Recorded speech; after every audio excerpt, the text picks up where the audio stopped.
Qu'avez-vous dire par rapport aux faits qui vous sont reprochés? La reconstitution du procès Barbier, jouée par des collégiens. Aux archives de Vendée, cette classe de 4e du collège Saint-Louis revit le jugement du dernier condamné à la guillotine, comme si elle y était. C'était intéressant de voir comment ça se déroule, la justice en particulier. C'était intéressant de voir aussi les affaires qui se sont passées en Vendée dans le siècle dernier.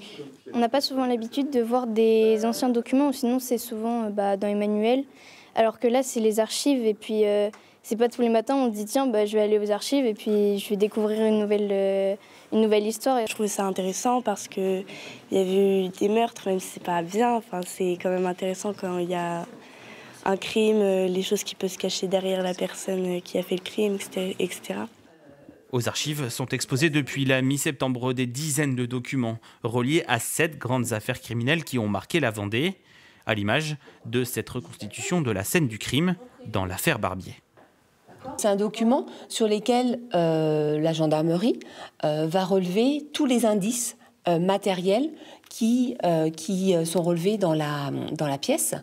Là, on est en 1882, à une époque où se mettent en place les prémices de la justice, de la police scientifique en matière de relevé d'empreintes, en matière de photographie, pour identifier d'éventuels suspects.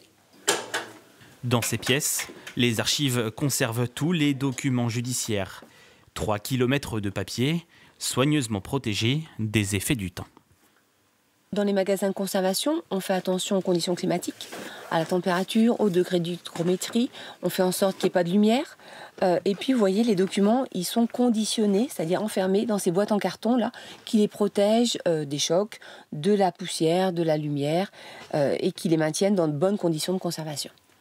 Les passionnés d'histoire et de faits divers pourront encore découvrir l'exposition jusqu'au 24 octobre prochain.